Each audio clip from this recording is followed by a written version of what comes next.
प्रिय दर्शकों, आज हम आप सबके समक्ष महाभारत भाग 4 प्रस्तुत करने जा रहे हैं, जिसमें हम देखेंगे सत्यवती अपने वंश को लेकर क्यों चिंतित थी और महर्षि वेदव्यास जी ने कैसे की थी उनके वंश की रक्षा। जब विचित्रवीर का विवाह हुआ था, उसके कुछ वर्ष उपरांत क्षय रोग के कारण उनकी मृत्यु हो गई थी, क्योंकि विचित्रवीर अपनी पत्नियों से संतान उत्पन्न किए बिना ही परलोकवासी हो गया था। उसके कुछ दिन व्यतीत होने के बाद सत्यवती ने भीष्म को अपने पास बुलाया था और उनसे कहा कि अब मेरे वंश की रक्षा का भार तुम पर ही है, इसीलिए तुम अपने भाई विचित्रवीर की पत्नियों से संतान उत्पन्न करके वंश की रक्षा करो और साथ ही हस्तिनापुर के राज सिंहासन पर बैठकर प्रजा का पालन करो। सत्यवती की ये बात सुनकर भीष्म ने ये कहा था, मैंने आपके विवाह के समय इस राजपद का त्याग सदा के लिए कर दिया था और ब्रह्मचर्य धर्म का पालन करने की जो प्रतिज्ञा ली थी, अपनी उस प्रतिज्ञा को मैं कभी नहीं तोड़ सकता हूँ। इसीलिए ना तो मैं हस्तिनापुर के सिंहासन पर बैठ सकता हूँ और ना ही अपने भाई की पत्नियों से संतान उत्पन्न कर सकता हूँ। भीष्म से इस प्रकार का उत्तर पाकर सत्यवती इस सोच में पड़ गई थी कि मैं किस प्रकार अपने वंश की रक्षा करूं। ऐसे में सत्यवती को अपने पहले पुत्र महर्षि पराशर से उत्पन्न हुए महर्षि वेदव्यास जी की याद आ जाती है और वो भीष्म से अपने पुत्र महर्षि वेदव्यास जी के बारे में सब कुछ बताकर उनकी सहमति से अपने पुत्र वेदव्यास जी को स्मरण करती है। महर्षि वेदव्यास जी बड़े ही तपस्वी और पुण्यात्मा योगी थे। इस कारण भगवान श्री कृष्ण जी ने उन्हें कृष्ण द्वैपायन अथवा उन्हें वेदव्यास जी के नाम से पुकारते थे। जिस समय भगवान वेदव्यास जी की माता सत्यवती ने उनको स्मरण किया था, उस समय भगवान वेदव्यास जी हस्तिनापुर से इतनी दूरी पर थे कि वहां से हस्तिनापुर पहुंचने तक एक घुड़सवार को 1 सप्ताह से अधिक समय लग सकता था। परंतु भगवान वेदव्यास जी अपने अद्भुत तपोबल और योग बल के कारण से अपनी माता सत्यवती के स्मरण करते हुए ही उनके सामने उपस्थित हो गए थे। तब देवी सत्यवती ने अपने पुत्र वेदव्यास जी को आज्ञा देते हुए ये कहा था कि तुम्हारा भाई विचित्रवीर निसंतान ही परलोक सिधार गया है, इसीलिए तुम उनकी पत्नियों से पुत्र उत्पन्न करके कुरुवंश की रक्षा करो। भगवान वेदव्यास जी अपनी माता का उल्लंघन नहीं कर सकते थे, जिस कारण अपनी माता की आज्ञा को स्वीकार करते हुए ये बोले कि मैं इस कक्ष में बैठा हूँ और आप विचित्रवीर की दोनों पत्नियों से ये कहो कि वो निर्वस्त्र होकर मेरे सामने से गुजर जाए।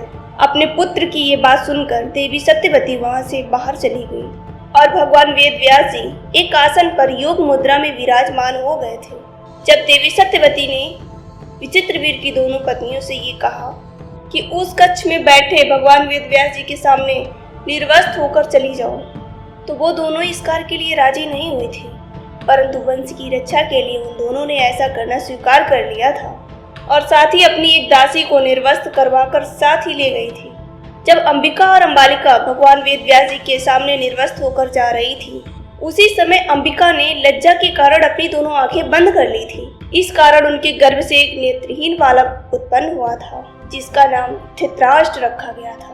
धृतराष्ट्र के रूप में हंस नामक एक गंधर्व ने जन्म लिया था। इसी प्रकार अंबालिका भगवान वेदव्यास जी के सामने आने पर भय के डर से कांपते हुए पीली पड़ गई थी, जिसके कारण उनके गर्भ से जो पुत्र उत्पन्न हुआ था वो बालक पीले रंग का था और पांडु रोग से ग्रसित था। इसी कारण उस बालक का नाम पांडु पड़ गया था। गंधर्व हंस के छोटे भाई ने पांडु के रूप में जन्म लिया था, परंतु अंबिका और अंबालिका ने अपनी जिस दासी को निर्वस्त्र होकर अपने साथ ले गई थी, वो दासी भी भगवान वेदव्यास जी के योग से गर्भवती हो गई थी। परंतु वो दासी बड़ी निर्भीक होकर वेदव्यास जी के सामने आई थी, इसीलिए उस दासी के गर्भ से स्वयं भगवान धर्मराज ने एक पुत्र के रूप में जन्म लिया था और उस बालक का नाम विदुर रखा गया था। अंबिका के गर्भ से हंस नामक गंधर्व ने तथा अंबालिका के गंधर्व हंस ने छोटे भाई के रूप में जन्म लिया था, परंतु उसकी दासी जो कि शूद्र थी, उसके गर्भ से स्वयं भगवान धर्मराज ने ही पुत्र रूप में जन्म लिया था। लेकिन इसका कारण एक श्राप था। प्राचीन काल में मांडव नाम के एक तपस्वी ब्राह्मण थे। वे अपने आश्रम के बाहर एक पेड़ के नीचे खड़े होकर तपस्या कर रहे थे और साथ ही अपनी तपस्या को पूर्ण होने तक मौन व्रत धारण कर रखा था। एक बार कुछ लुटेरे बहुत सा धन लूट कर भाग रहे थे। तब राजा के सिपाही उनका पीछा कर रहे थे। वो लुटेरे सैनिकों से बचते हुए मांडव ऋषि के आश्रम में पहुंच गए थे और उनके आश्रम में लुटा हुआ धन छुपा दिया था और सैनिकों से बचने के लिए वो लुटेरे भी वहीं आश्रम में छिप गए थे। कुछ देर बाद लुटेरों को खोजते हुए राजा के सिपाही वहां आए थे और सिपाहियों ने मांडव ऋषि से उन लुटेरों के बारे में पूछा। मौन व्रत होने के कारण उन्होंने सिपाहियों को कोई उत्तर नहीं दिया था। तब सैनिकों ने मांडव ऋषि के आश्रम की तलाशी लेनी शुरू कर दी थी। आश्रम की तलाशी लेने पर सैनिकों को धन और लुटेरे दोनों ही मिल गए थे। इसीलिए सिपाहियों ने लुटेरों को और मांडव ऋषि को साथ पकड़कर ले गए थे और उन्हें अपने राजा के सामने उपस्थित कर दिया था। और राजा ने सभी लुटेरों के साथ ही मांडव ऋषि को भी सूली पर चढ़ाने का आदेश दे दिया था। सिपाहियों ने मांडव ऋषि को सूली पर चढ़ा दिया, परंतु कई दिन बीत जाने पर भी मांडव ऋषि की मृत्यु नहीं हुई थी। मांडव ऋषि सूली पर लटके हुए थे। एक दिन उन्होंने बहुत से ऋषियों का स्मरण किया था और रात्रि के समय कई ऋषि उनके पास पक्षी के रूप में आ जाते हैं। सभी ऋषि जब मांडव मुनि को सूली पर लटका हुआ देखते हैं तो उन्हें बड़ा दुख होता है और मांडव जी से पूछते हैं उन्होंने ऐसा क्या अपराध किया था जिसकी उन्हें ये सजा मिली है। और मांडव ऋषि उन्हें पूरी बात बताते हैं और कहते हैं कि ये मेरे ही किसी अपराध का फल है। सूर्योदय के समय जब पहरेदार ये देखते हैं कि ऋषि को सूली पर चढ़ाए हुए बहुत दिन हो गए हैं परंतु ये अभी तक जीवित हैं, तो पहरेदारों ने ये खबर अपने राजा तक पहुंचा दी।